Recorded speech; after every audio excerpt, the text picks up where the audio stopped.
Let's talk about NAR, baby. Let's talk about you and me. Let's talk about NAR.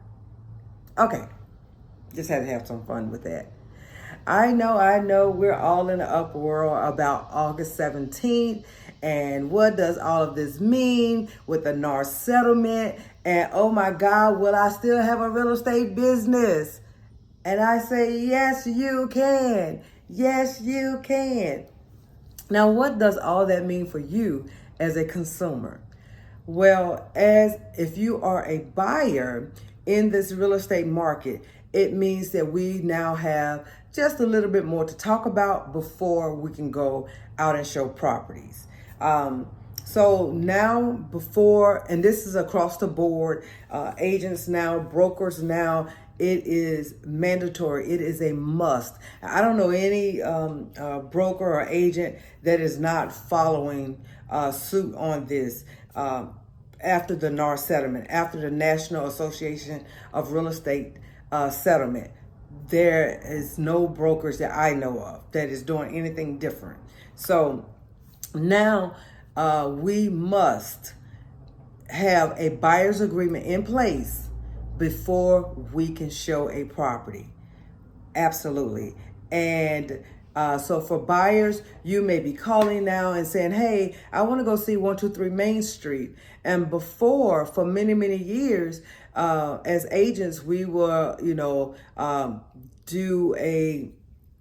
we will vet you. If it was a phone call, we would just get a few more questions and find out exactly what you're looking for and all of that. We'll ask a few more questions on the phone.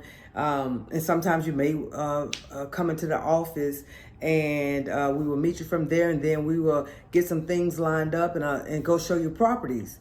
Well, now, one of the things that is mandatory is as a buyer's agent, and there's also something in place for sellers as well, but I typically work with buyers. So I'm going to talk about it from the buyer standpoint. As a buyer's agent, I have to have a buyer's agreement signed.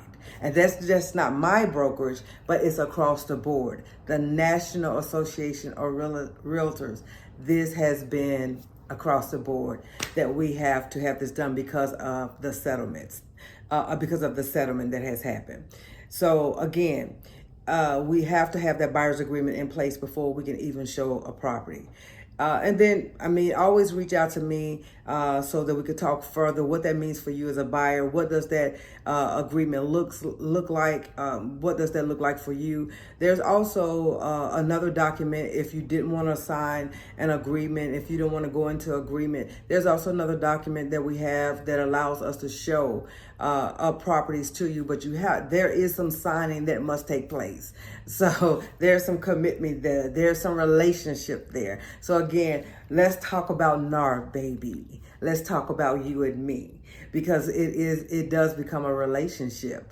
And so so I always, in short, I like to, because I do want to keep the video short so that you can just get some idea as to why, if you have called around and you wanted to see a property and you're wondering why all of a sudden I have to sign a document. Well, it's not us. It's not our brokerage. It's not another brokerage that's making it happen. This is now the way the industry is going to move. And so there are agreements that have to be signed. And so those are three things that you'll probably hear conversation around: the buyer's agreement. Or if you don't want to get into a buyer's agreement, you can ask about the showing agreement, and there is a fee for that. Before, we could just go and show houses and everything will kind of get worked out in a wash later. But now it's just being more transparent, having these conversations up front. You're knowing what the buyer, knowing exactly what to expect. And those are some of the things I had that one of my brokers really had in place when I got started in 2014. So the buyer's agreement, I'm no stranger to it. I had always used a buyer's agreement since 2014 when I started in Louisiana. I've always used one. I'm very comfortable with using one and just having a conversation with my buyers. I love to go through, even if you are an experienced buyer, I still like to go through at a high level conversation to discuss expectation, because you may have bought 5 years ago, maybe 10 years ago. Well, just like now, that industry has changed. And so I definitely love to always go through expectation, what to expect when you are buying at this time, so that, you know, nothing is like surprising to my clients. And what to expect from me as your agent, because it is a partnership. There's some things that the buyer will need to do that I can't do as your agent, like choosing your home inspector. I can give you a list of inspectors, but you have to choose your inspector. There are so many other things that that we're working together, and you're working with the title company. You're working, so it is a partnership, and we're in a partnership with several moving parts, and we have to get it done so that we can get you to the finish line. And so that's what I'm here for. I work with you from start to finish to make sure all those things get done. I am like your walking, moving checklist. I'm also the concierge service to make sure your process is as effortless as possible. But again, let's talk about NAR, baby. Let's talk about you and me.